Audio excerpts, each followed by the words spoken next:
All right, we're going to call to order the Planning Commission meeting for September 24th, 2019. Here. The front page says 2018. Okay, roll call. Chair Simpson? Here. Commissioner Holmes? Here. Commissioner Cottle? Still here. Commissioner Brown? Here. Commissioner Whiteover? Here. Commissioner Kai? Here. Commissioner Ellis? Here. Excellent, thank you very much. We have a consent agenda that consists of the July 9th Planning Commission meeting minutes. I move we adopt the consent agenda unless somebody has changes for it. Is there a second? Second. All right, it's been moved and seconded that we adopt the consent agenda. All in favor? Aye. Opposed? Motion carries. All right. We are going to move on to the council liaison announcements. And before you start, Councilor Scott, I'm going to need the script, hearing script. Thank you. You don't have that memorized by now? No. How many years have you been on the planning commission? Not long enough to memorize 2 pages. All right, Councilor Scott. Good evening. Keep it brief tonight. So council met last week. It was actually not a regular public meeting, but we had a work session. It was very robust conversation. 2 topics of conversation that may be of interest to people are one of the items we're discussing was the feasibility study on the potential pedestrian bridge near Sunset, bridging from where the new high school is going in across Sunset to nearby where the current recreation facility run by the Y is. So it is feasible. We got some very, very rough cost estimates just based on the feasibility study, and then kind of talked about some different design options that were presented, which kind of led into the second piece of the conversation, which is a potential bond, public improvement bond that we may be going to the voters with in 2020 that would contain funding for part of the pedestrian bridge potentially. These are all potentials. The city council has decided nothing yet, but we are having open discussions around potential items that might be in a bond, including funding for part of the pedestrian bridge, funding for recreation center expansion, funding for park purchases on future parklands we may need in the future, some other things. So we're going to continue those conversations at our next work session next week around kind of priorities for different things that may or may not be included in a bond, what that might look like, what the bond might cost, when we might want to go to the voters on that, and then we're going to do some polling probably around the bond and see what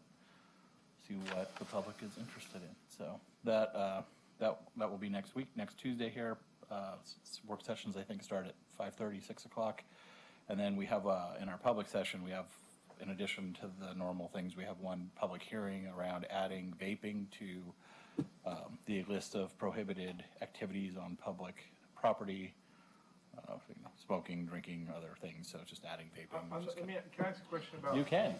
Did we get the state funding? We have some state funding. We got about $2 million in lottery funds dedicated toward a pedestrian bridge. There's potential to get more. It's not nearly what the cost is going to be. $4 or $5 million bill. Oh no, it's probably closer to 15, based on what very rough preliminary estimates, and there's room for that to flow both ways. But yeah, I was going to say that's mid-range. 15 is about mid-range cost for the bridge. I mean, I wouldn't want to quote anything. Yeah. That's the rough estimate, was in the 15 to 16 range. Yeah, there's a lot of ADA. You know, the ADA requirements require the ramp to ramp down, or you have to have elevators, one or the other. No one on the council is interested in elevators, so the ramps are very long to get the grade you need to get to connect. So anyway, I didn't want to go too much detail there, but we do have some funding. We're working with Representative Neron to secure potentially more funding. She's been a great advocate and partner for us. She's the one who helped get that first $2 million, and there's other opportunities both at state and federal level potentially where we could potentially get more funding. I think all expectations are we'll have to come up with some of the money. We're going to turn over every stone to find other sources as well. Is it in our master plan now, so we could use SVC? I don't know the answer to that. It's not. I doubt it. It's a pretty new idea, so I doubt it. I also had the pleasure of sitting in as liaison for the police advisory board last week, and they're doing some work on traffic calming recommendations to city council. So there was some interesting, good discussion there about different types of calming they may want to recommend and how they may want to, a process they're trying to recommend to city council for how they would want people to be able to suggest or request areas that need to be looked at and apply potentially some of these different tools to. So I think there were scheduled to be a joint work session between those two, between Police Advisory Board and Council in mid-October to kind of go over that. So that's all I've got. All right, thank you very much. Staff announcements. Erica. Good evening, Commissioners. I am very happy to announce that we have new planning staff. I'm here to introduce Eric Rutledge, our new Associate Planner, and I am just going to have him introduce himself. Yeah, I don't want to put any words in his mouth.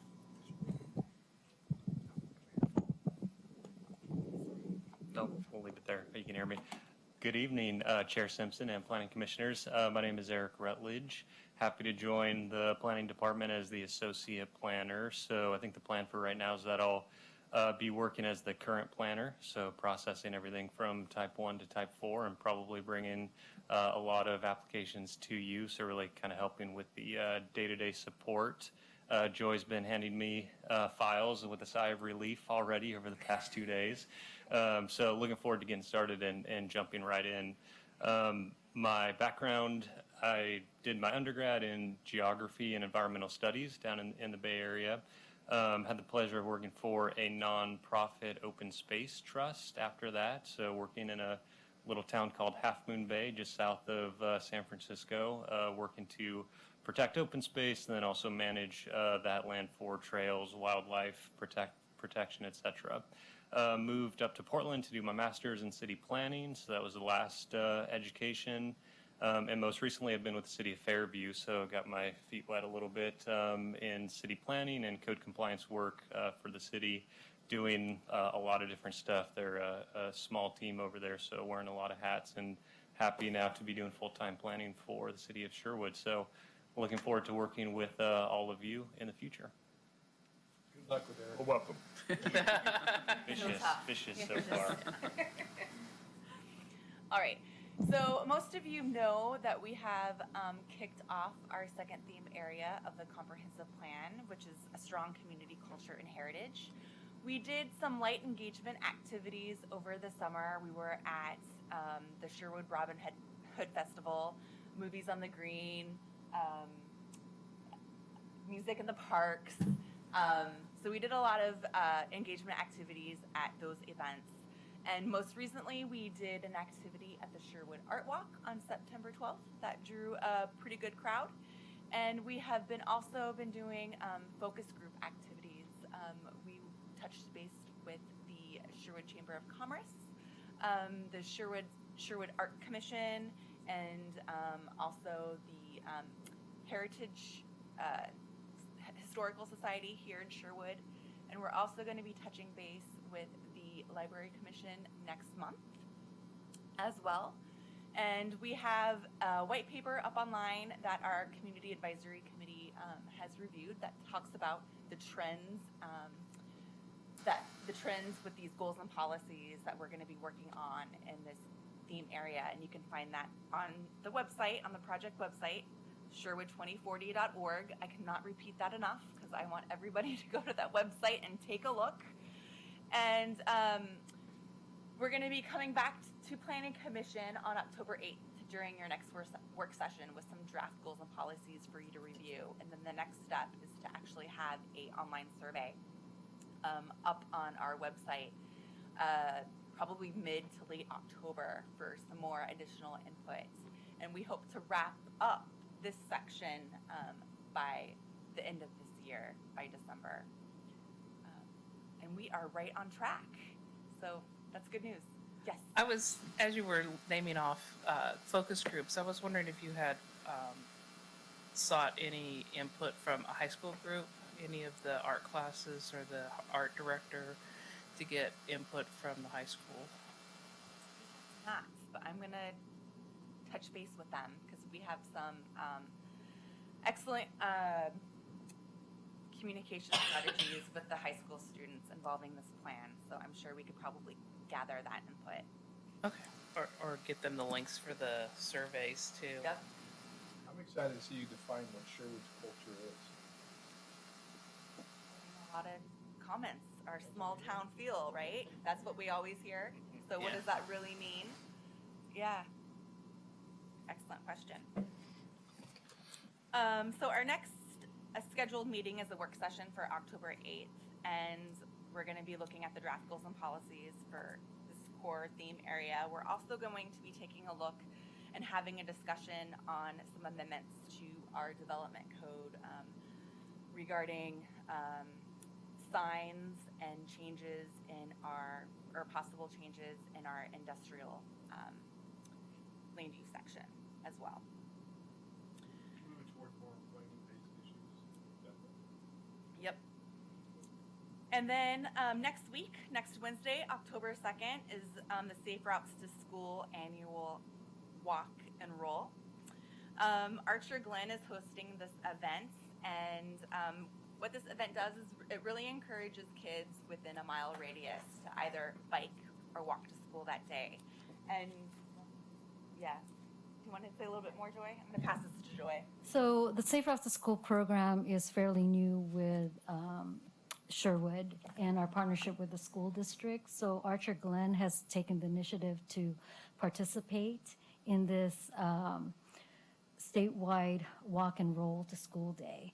And typically encouragement is one of the elements for Safe Routes to School, and it starts the conversation early on with the school age students. And we're really looking forward to for the students to walk and roll to school. And then the bike element of it isn't until May. So there's always two events every year, one that walks and roll to school, and then that's this October 2nd, next Wednesday, and also in May, the ride to school. Are you coordinating with the police so that Yes. they know to have a little extra patrol? Yes, Archer Glen area? yes, we are. And Yeah, this- exactly, 'cause I live in that area now. yeah, Archer Glen is the Archer Glen is the very first school we're working with in regards to this. We're providing raffling some really great helmets, but also giving away some goodies for all the participants. And the PD is, the police department is aware of it, so we actually have one officer that's going to be helping set up and also give away and encourage those students to walk to our event. Get out there and cheer the students on. You have to get something to encourage mothers to allow their children to walk. Baby steps. Is it going to be at other schools? Not at this time, but again, it is statewide. So, if a particular community or neighborhood want to participate Wednesday morning, looks like it's going to be an overcast morning, so no rain, knock on wood. So if they want to walk that day, feel free to do it. Again, it just starts the conversation early Yeah. with the family. Okay. You have more? Great. Actually, I do. I have one more comment here. So we are still recruiting for our Community Advisory Committee for our comprehensive plan. We have 2 vacancies. One is for the Middleton School District boundary, and the other one is for Hopkins. And those applications can be found online, or you can just swing by the planning office and I'll give you an application. It's pretty easy to fill out, and they're due by 5 o'clock this Friday. 2 more if that's all you had. One is the CAC meeting was moved from November 6th to November 13th. And then we just got an email about a class for social media for public officials that's being held on October 7th at 6:30 p.m. in Donald. It's on your city SherwoodOregon.gov emails. So I don't know, do we have to sign up for it ahead of time, or can we? Okay, it said it's, okay. But it's not going to be, you can't attend virtually? Okay. An online class for an online. No, it's Donald. I'll so- be in San Francisco, that's why I was curious.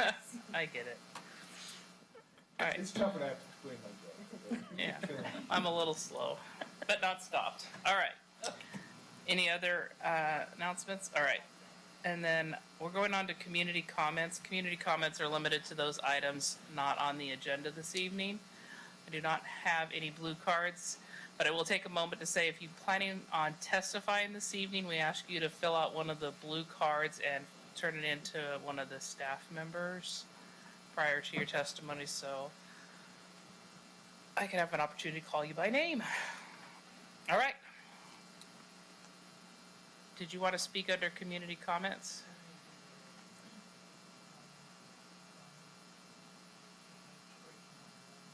Okay, thank you. So the registration for the Donald is online, the Donald social media class. The social media class. in The social Donald, media Oregon. class in Donald, yes, thank you. All right. Having no other community comments, we're going to go on to new business, which is our public hearing. And I have a script to read. It says, the public hearing on the PUD 1902 is called to order. The public hearing this evening will be conducted as follows. Staff will present the staff report. Questions, if any, by the hearing body for staff. We will then open the public hearing for testimony, and time will be limited as follows. Applicant will have 30 minutes split between presentation and rebuttal. Persons in favor of the application will have 4 minutes each. Persons opposed to the application will have 4 minutes each. Then there'll be rebuttal from the applicant, which is the remainder of their 30 minutes. We will then close the public hearing. No other comments will be heard from the public or the applicants. Final comments by staff, questions of staff, if any, by the commission, and then discussion by the commission. A decision may be made by the Planning Commission at the close of the hearing, or the matter may be continued to a time and date certain. If the matter is continued to a date certain, this will be the only notice of that date you receive. If you wish to speak, please fill out one of the blue testimony forms and submit it to the Planning Commission Secretary. The chair will recognize people who wish to speak, and any questions should be addressed through the chair. When you come forward, please make sure the green light is on the microphone and state your name and address for the record. In reaching a decision on the application, the Commission must consider whether the application meets the relevant approval criteria in the land use regulations. Those criteria are identified in the staff report. There are 2 copies of the staff report available in the room this evening. The testimony and evidence must address these criteria or any other criteria you believe to apply to the decision. Please note, failure to raise an issue with enough detail to enable the Commission, the applicant, and the parties an opportunity to respond precludes an appeal to the City Council or Land Use Board of Appeals. Are you sure that it's quasi-judicial and not legislative? Okay. Because we are not making a decision tonight, we are making a recommendation to council, and the appeal to the council is to LUBA. Also, failure by the applicant to raise constitutional or other issues regarding proposed conditions of approval, again with enough detail to allow the Commission to respond to issues, precludes an action for damages in circuit court. At this time, I would like to ask members of the Commission to discuss any ex parte contacts, bias, or conflicts of interest, indicate the nature and extent of the ex parte contact, bias, or conflict of interest, and indicate whether you intend to participate in or abstain from the hearing. I drive by the site every day almost. I participate, Yeah. participating in it. I'm sorry, I drive by the site on Murdoch. oh, I know where it's at. Any, I know the property. any ex parte contact, bias, or conflict of No. interest to be reported? just for the record, my wife was the agent selling this property, but we have no involvement with the development side of it. Be able to participate impartially this Yes. evening? Yeah, without conflict. All right. Does any member of the audience wish to challenge any Planning Commission member's ability to participate? All right, so again, this is a quasi-judicial land decision, and we are making a recommendation to the City Council, and the City Council is the final authority on the PUD aspect of this application. All right, planning staff. Good evening, Planning Commissioners. Joy Chang, Senior Planner for the Planning Department. Before you tonight is the Murdoch Road Plan Unit Development Case File PUD 19-02.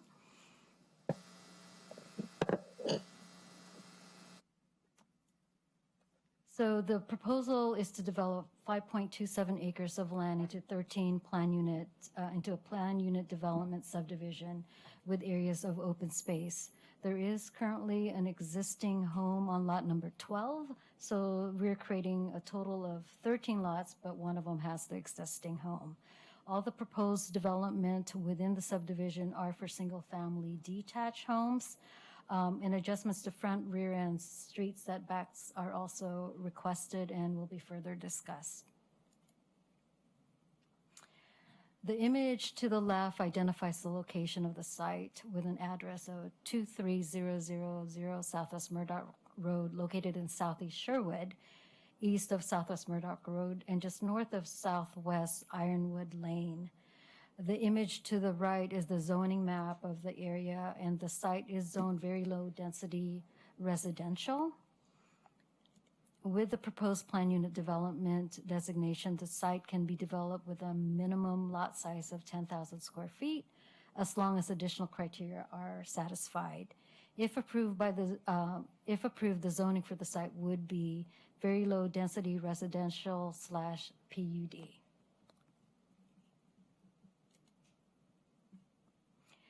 The site is part of Southeast Sherwood Master Plan, which was approved in concept by the Planning Commission through a resolution in 2006. Although not formally adopted and incorporated into the comprehensive plan nor adopted by City Council, it does provide guidance for development and the intention of the community and surrounding property owners for the area.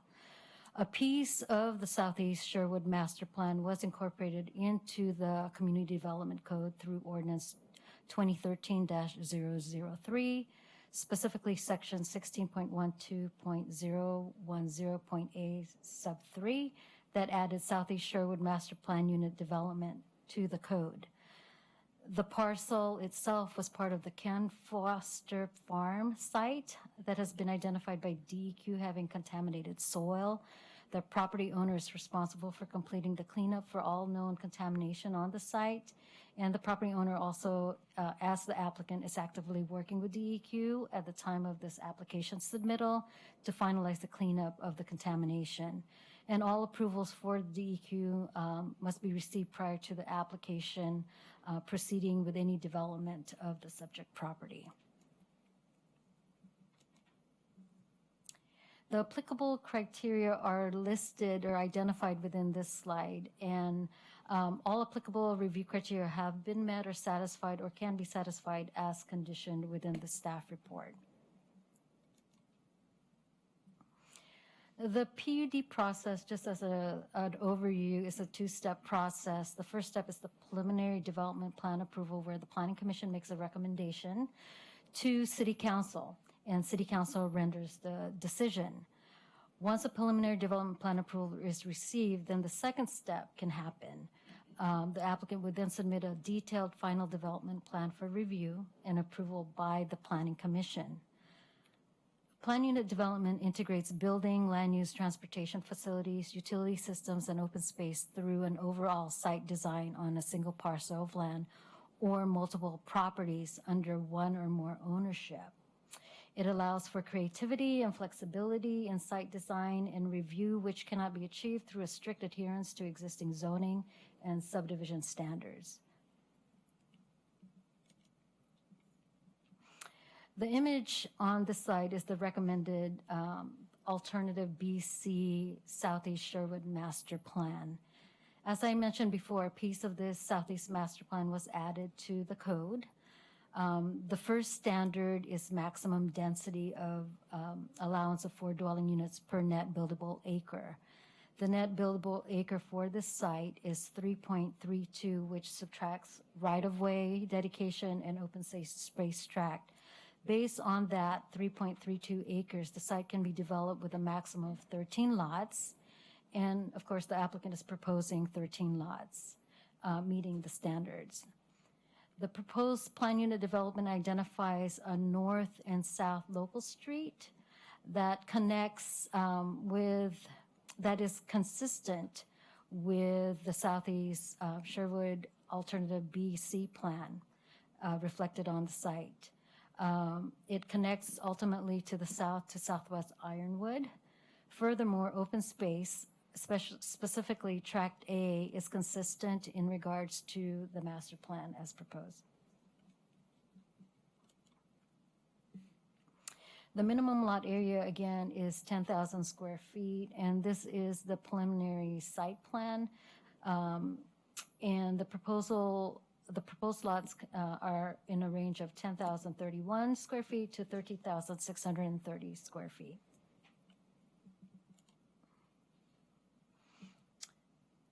The plan unit development proposal has pedestrian connections that are on tracks A and C. Let's see if I can get this laser pointer. Here's the connection through tract A, and then it continues on to tract C and could possibly continue on at future development on the eastern parcel. There's open spaces also as a requirement for plan unit development, and the applicant's proposing tract A, tract C, and tract E to the south, just right above the Ironwood Lane, Southwest Ironwood Lane. As mentioned before, there is environmental constraints on the site that consist of contaminated soils, and a DEQ cleanup is going to be required. There is also housing design compatibility standards that must be applied, and I'll discuss that further in the next slide. The standard also calls for view corridors, and it's not identified on this particular slide because the site itself is not within any view corridor identified within the Southeast Sherwood Master Plan. So the applicant's narrative identified prairie, modern, and craftsman style type of homes. However, the architectural pattern book identified these particular 6 items: the contemporary, transitional, modern, traditional, early American, and modern farmhouse. Staff determined that the proposed traditional to contemporary and modern styles will complement the surrounding community, especially with the new development as far as to the south, the Denali PUD. Some of these housing types are reflected within their architectural pattern book. The applicant is asking for some site design flexibility and basically dealing with setbacks. And the proposal, all the lots, they are proposing front yard setback from 20 feet to 15, so a difference of 5 feet. And for lots 1 and 4, right here, these 2 rear yard setbacks from 20 feet to 15, and lots 4, 5, and 9 to the north here, street corner side yard setback, which is from 20 feet to 15 feet. Required public notice and publications were completed as part of, were completed, and at the start of this meeting, no community letters or emails were received.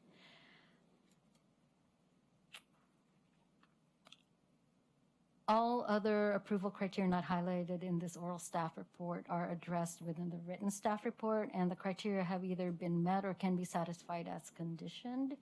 So staff recommends that the Planning Commission forward a recommendation of approval with conditions of Murdoch Road PUD 19-02 to City Council.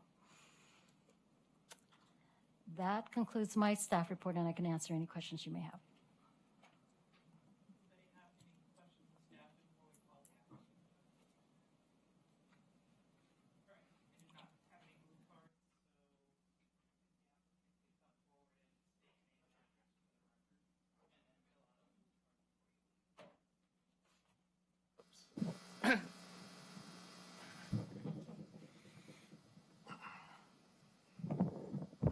And again, if anybody else is going to want to testify this evening, go ahead and fill out your blue cards and bring them up to one of the staff. Thank Good evening, Planning Commission. Thank you for your time tonight. My name is Steve Miller. I'm with Emerio Design LLC, 6445 Southwest Fallbrook Place, Beaverton, 97008. I'd also like to thank staff for all their hard work in helping us to get here tonight. They were very helpful in identifying the issues that we would need to address and working with us through the process to make sure we had a complete application and something that responded to all the applicable criteria. So thank you for all your help. Out of respect of everybody's time and brevity, I'm not going to go back over and say everything that the planning staff just said. So I think we would just like to touch on a couple items for you tonight. In regards to the staff report, there was one condition of approval that we would like to discuss, and that is condition of approval F8 that has to do with the street trees. That one talks about putting the trees in a, let me get the specific language. It talks about them being in a graded tree well. That's really what you do with your downtown street trees when they're interfacing with the sidewalk. You put them in those tree wells. In this particular situation, we're going to be putting them in a planter strip that's between the curb and the sidewalk. And so we would just like to ask that that requirement of graded tree wells be stricken from that particular condition of approval. So there's no confusion on how we're going to be planting the street trees. We do understand that tree trees are required, and we will have them per code, and but we just wouldn't have them. I believe it's 5 feet wide, so you have a 5 foot wide planter strip and then a 5 foot wide sidewalk for a total of 10 feet there, adjacent to the street. I would also like to point out that with this project, we are going to be making a substantial improvement to Murdoch to help improve with some of the line of sight there as you come through the curve on Murdoch adjacent to the site. So we will be working on realigning Murdoch Road a little bit to help provide a better line of sight there. So I think that's a real benefit that this project will bring to the city. That road has had some problems over the years, and so with this project, we're going to try and help address some of those issues that have been there in the past. So, and then finally, I understand that there has been some concerns with off-street parking in the city of Sherwood. And so with these large lots, as you can imagine, we're going to be building large homes. So we anticipate that each home will have a 3-car garage. We will have 20 feet of driveway, which will provide a minimum of 2 additional parking spaces. So if you don't count the existing home that we're going to keep, with the 12 new homes that will come in, you'll get a minimum of 60 off-street parking spaces, 3 in the garages and 2 in the driveways. And then the existing home has a 2-car garage, and it will have enough space to provide 2 additional spaces in their driveway as well. So you're going to have up to 64 off-street parking spaces for this project. And the street is of a width that would allow for on-street parking as well. So I think in terms of those concerns, it should be both sides. Mm-hmm. So I think we're going to have more than adequate parking for this project. And you know, you're not going to see small homes. You're going to see custom-built, nice, large homes on large lots. So that's kind of how this area of Sherwood was designed with the master plan at a low-density residential standard. When you have 10,000 square foot lots, you build big homes on those lots to help offset your cost for doing the project. So I don't want to take up too much of my time. I want to have some time left over to respond to anything that the audience may have. So I will stop talking now, but I'm here to answer any questions that you folks may have right now. My only question is, tree well thing. Yes, staff concurs that we can remove that graded tree well language within that condition, where the condition will read, prior to Sherwood acceptance of the public improvements, the developer shall provide street trees in the public sidewalk planter strip consistent with the requirements. Right. So we would just remove the wording in graded tree wells. And you're okay with that? Yes, I would concur. And the applicant would accept the condition as modified. Yes. All right, I have questions for the applicant, but I was wanting to get the public testimony if there's any, or... So it sounds like you might want to hold your questions until later? Oh, I just don't want to ask the same questions if the audience has concerns. I guess what you're saying is anybody out there gonna testify, cause you don't got any blue? We don't have any blue cards. Was anybody going to testify this evening? Okay, we do have someone. Okay. So go ahead and we'll open up for people who would like to, and we'll call you back up for Okay. rebuttal. You'll have 25 minutes, 51 seconds for questions. All right. We'll have people in favor, opposed, or neutral to the application. If you would like to come up and testify now. And just state your name for the record. We'll get your blue card afterwards.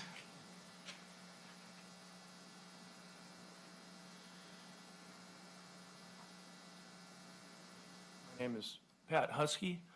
I live at 23352 Southwest Murdoch Road. I'm the former property owner. I'm the neighbor, and I've developed in that neighborhood. And I just wanted to come out tonight and say, this is a lot different than I remember. We tried to develop, we had DEQ, and the room was packed against us. And now, 14 years later, everything's all calm. DEQ has done the business, and Tim is fortunate enough or brave enough to step in and work with DEQ. So I hope that you support his goals. He does a nice job, and the neighborhood needs to be cleaned up. And he's already cleaned up one piece. He's going to clean up another, possibly more. As a neighbor and past property owner, and in the business as Ironwood Homes, I applaud his efforts, and I back him 100%, and I hope you do too. Because that neighborhood is going to be beautiful, and I think with all the current paths going through there, saving the trees, that was my goal at the time, and so it's going to be really beautiful to see that developed, have the DEQ be behind us, and have families and people biking in that neighborhood like it should have been 14 years ago when I started that endeavor. So I hope you support, and thank you for your time. Thank you very much. Anybody else want to testify this evening? All right, then Mr. Steve Miller, come back up. I'll have rebuttal and questions. But what? Rebut what? I just had a couple of I questions. think I would just like to thank the gentleman for his kind words. Yeah. We agree. We think, in addition to improving Murdoch and helping with the line of sight issues there on Murdoch, the other real benefit of developing this area is the cleaning up of the soils from the past uses that were on that land. And so there's really some benefits that are coming to this community, as you are now seeing from the development of the Southeast Sherwood Master Plan area. So I appreciate him bringing that out. Excellent. I was hoping to get clarification on the depth, because you're asking for reduction of setbacks, and Correct. so it's kind of, to me, it's all connected. I don't know if we can have a picture of where are you doing a 3-lane road, and then tract A has a depth, and then we're reducing the rear yard setbacks on 2 and 3, but you're adding a tract A buffer. Am I reading that correctly? So the net. Well, the code requires when you abut an arterial street like Murdoch, that you have to put in a 15-foot landscape buffer there. So we're doing a right-of-way dedication. Then the first 15 feet will be landscape per the code requirements for property abutting an arterial. Then we're going to have some additional land there that will be part of the open space area. But we're not, so our setbacks, our lots don't actually physically touch the right-of-way of Murdoch there. So what is the orientation of lots 2 and 3? Are they facing They're flag facing, lot? they're the flag lots, correct. So they'll be the sides of the building will be facing the landscaped corridor. It'll be and then Murdoch Road. correct. Okay. And so because you have increased, when you have a corner lot like 4, 5, and 9, you have some increased street side setbacks there. And so those have just created some situations for us that we need a little bit more space there. So we requested a reduction in that setback.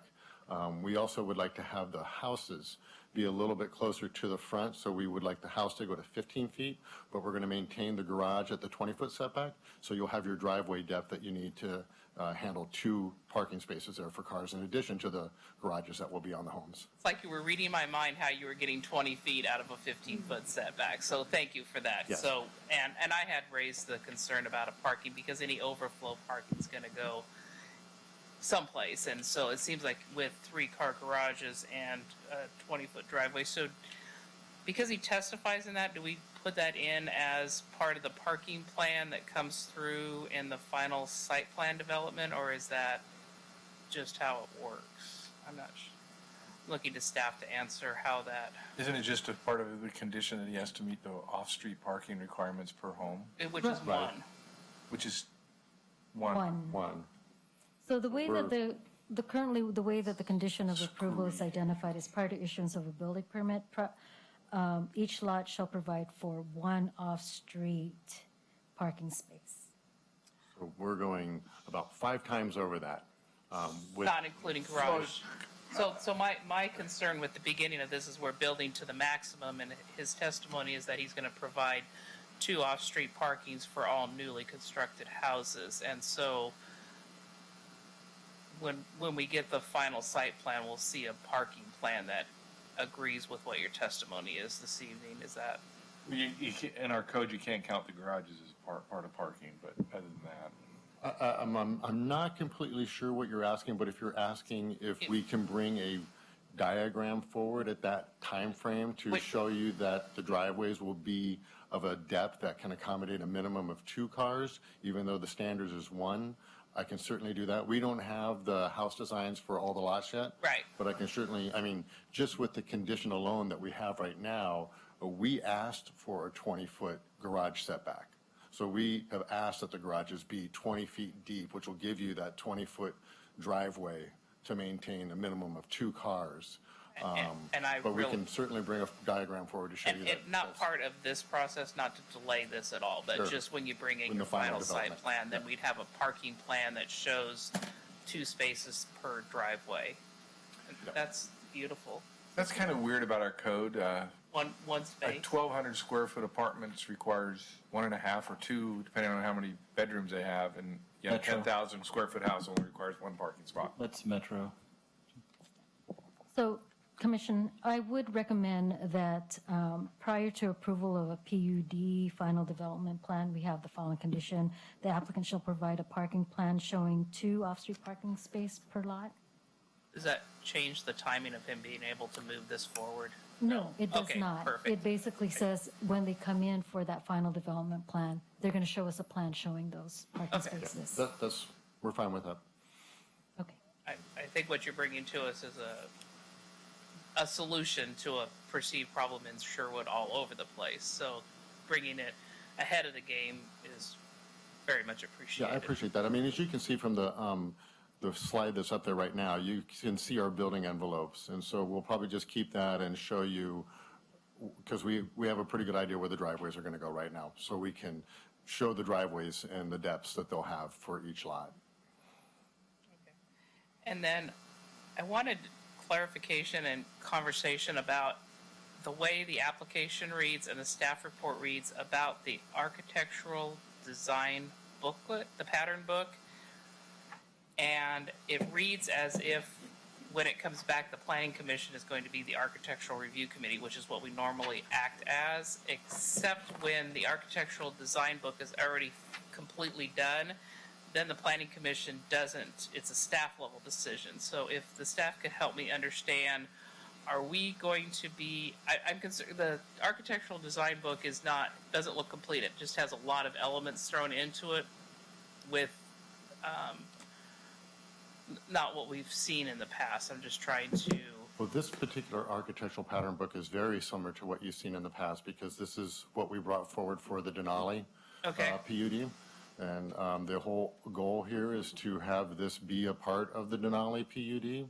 So they will share amenities and share HOA responsibilities, and we want them to be very compatible, and we would like them to have the same street trees. We want the same street trees along Ironwood so we can create some symmetry in the neighborhood. And so this pattern book is no different really than what you saw with the Denali PUD.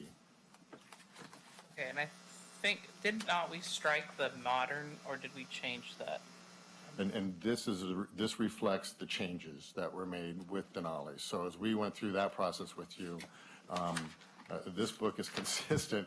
We just brought it, the same one forward, Okay. if you will. So the one that had the modern, the flat roofs and all that, that was in the original Denali architectural pattern book. And those are the ones that you said, not really sure we want that design. And so then we brought this one forward. And now we're bringing it forward again. So the modern that you have in here specifically is not going to have the flat roofs. It doesn't I call don't it see out. anything with the flat roof. Right. And they're all pitched. Yeah. So we can come to expect that when we see the final site plan then. Perfect. That gets my angst over, you know, there were a lot of options and you're going to be having a lot of variety in there, and that's great. I just wanted to make sure that we weren't getting flat roof modern that brought the angst the last time through from the commission. So What happened at the end of the last one? Was it simply left to that the development would consist of these choices? Because I remember going back and forth, I remember if we talked about a restriction or a certain number of each one, but I don't think we got that restrictive. We just left it at that it needed to consist of these options. Is that right? right, and they've done. I think they heard us, and what I read, I could be wrong, is that each house will not be in sight of a house of the same design. So Okay. you won't have two modern that can see each Right other. across the street or Okay. site next door. So the changes to the Denali architectural pattern book, there was more concern in regards to the existing development. So lots that were right abutting the existing development had to be more traditional. Okay. That's correct. Then, and then there was a specific language that said there had to be a variety of designs as far as elevations within that subdivision. And so this pattern book would consist of those same language or requirements. Right. Okay. The difference between this particular site is that it's really not abutting any particular tax lot that's existing with an existing development. All of the ones that are abutting can get redeveloped in the future, or it's the existing house that's on lot 12, which is part of the application. I don't think there's any desire to put homes next to each other that are the same.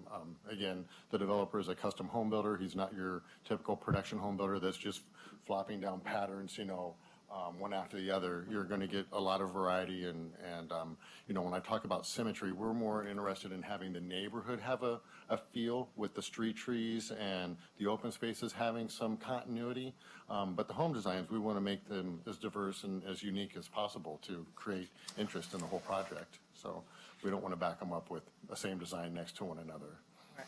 So my only other concern is because we're reducing the setbacks, and that's why I go back to how wide is tract A and where we're going, and then we're going to have the side of the houses on 2 and 3.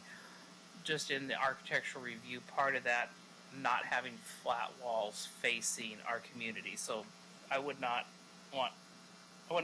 anticipate with a quality development that you're proposing that we'd have big, huge blank walls facing Murdoch. We'll have You're gonna have architectural windows features. and architectural features, absolutely. It's not going to, again, it's not going to be your standard production home. Right, With it's gonna large be- blank walls. You're going to get custom homes with a lot of characteristics and windows and just features that, these are essentially going to be 900,000 plus dollar homes. So I think you can kind of imagine that blank walls are not going to sell for $1 million. Right. And so the last thing we had clarification on condition A9. It talks about the solid waste and recycling receptacles, and it had clarification between whether there's going to be parking on tract B and just notifying the residents that if there is parking on tract B, they can't put their trash receptacles, or if there's no parking. There should be no parking because it won't be wide enough to accommodate parking and emergency vehicles. So there's no parking on track B. So staff is recommending amendments to condition A9, where it basically will state all residents will need to bring their solid waste and recycling receptacles to the nearest public road. Yeah. All right, any other questions of the applicant? No, you hogged them all.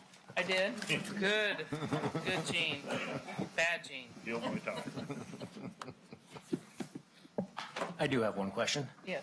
Just real quick, on the improvements to Murdoch Lane, any impact to the pine trees and tract B, I think it was? Or no, I'm tract? sorry, what was that? On the improvements to Murdoch Road, any impact on the pine trees in tract B? Or is it tract A that those pine trees Track were? A? Yeah.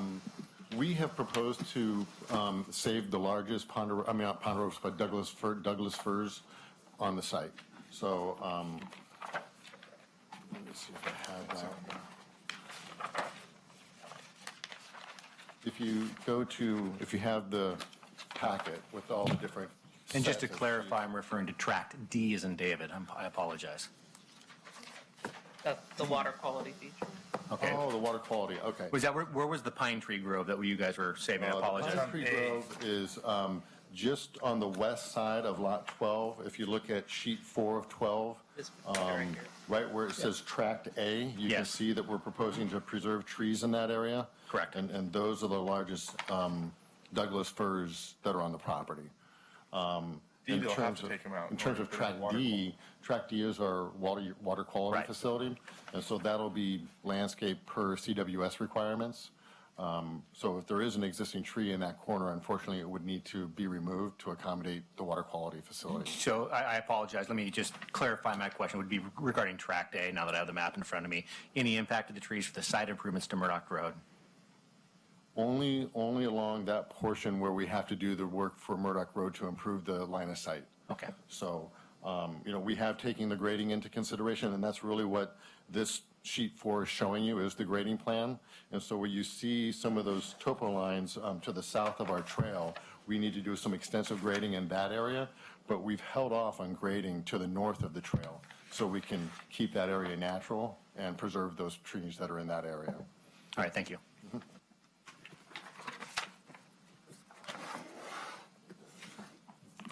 And when we come back, we are working on a very detailed landscape plan right now, so you will get a chance to see that too with the final development plan. All right. Any other questions or comments for the applicant? Thank you Great, thank you very very much. much. Appreciate your time. Yes, thank you. So on page 30 of the staff report, and I think I'm referencing our packet, not your page number. It's 20 of 63. The housing designs, it talks about the housing design types, but the staff analysis only references 3 of the 6, and it would just ask for a change to the staff finding to match the architectural pattern book Yes, we That's- can make that change. You're on page 30? of our packet.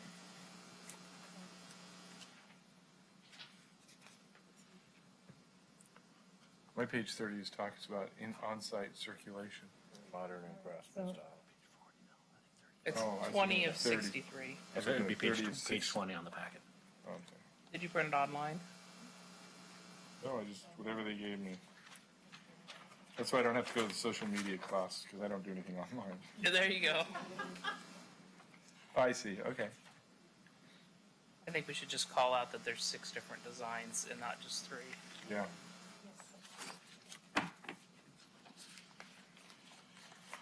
And then we, Can you go back to the slide that has, Which? I think it's one back. Oh, the homes? Yeah. So partly to Chair Simpson's comment. So the staff analysis says prairie, modern, and craftsman style, but I see contemporary, transitional, modern, traditional, American, early American, and there's no prairie in here. Right, and basically, I did say per applicant's narrative. Okay. The applicant provided that particular narrative, so, and, which is not consistent with the actual pattern book. So I will just modify that so that the types of Just so it building matches. elevations are consistent. Okay. Yeah. Perfect.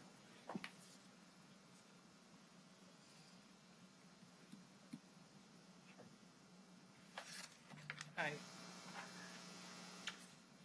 took the luxury of calling staff ahead of time and getting some other questions answered and clarification. And there's a page 16 and 17 just for the record.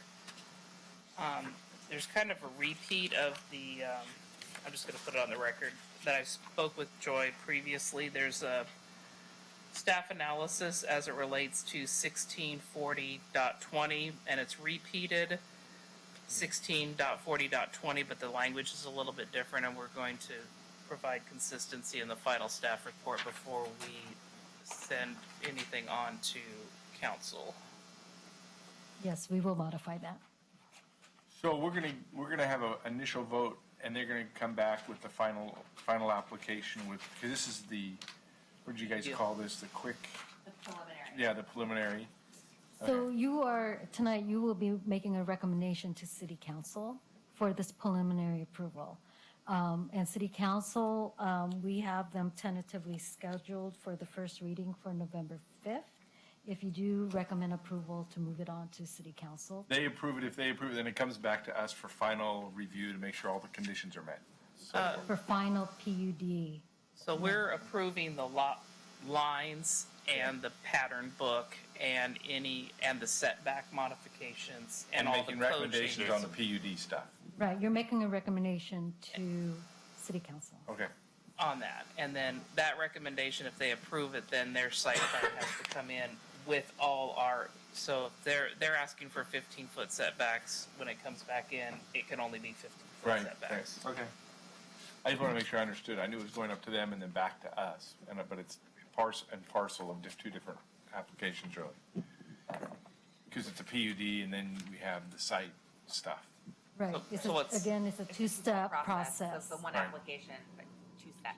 Yep, So okay. what's coming back to us is a site plan with a new set of code criteria. Right, like a prime example, the applicant provided not a very detailed landscape plan.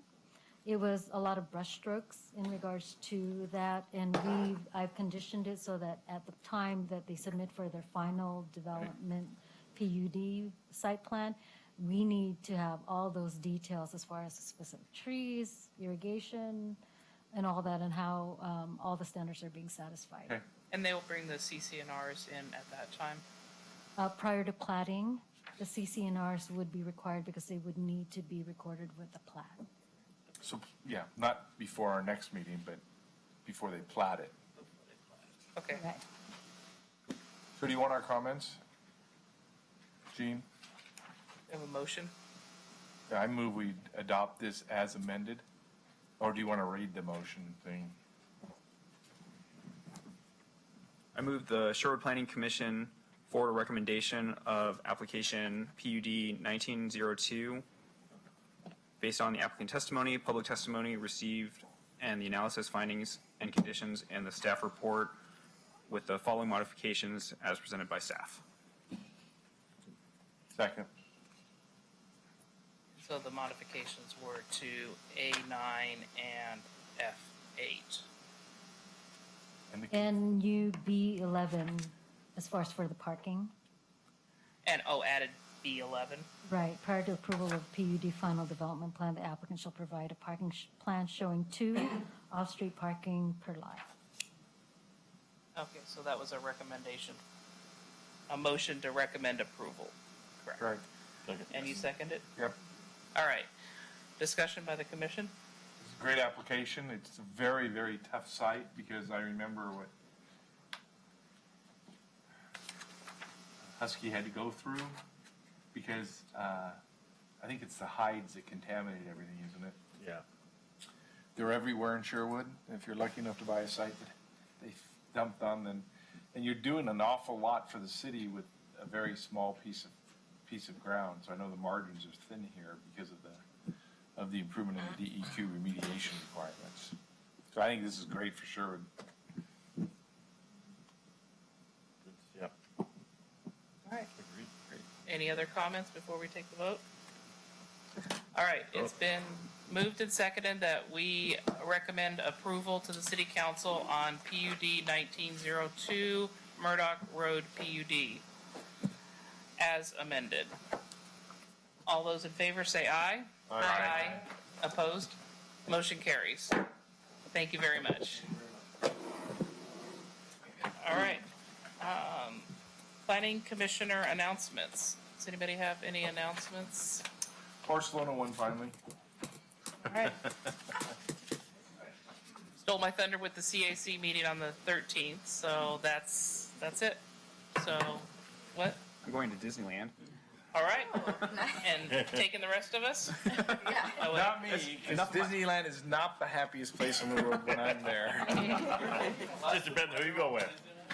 What? We You know have that the 3 and sets the you- 5-year-old, and we're meeting my brher and his family, and That more just people, sets you so up for having to someone go will back, be dude. watching her. All right. If there's no further Planning Commission discussion, I will adjourn. Thank you.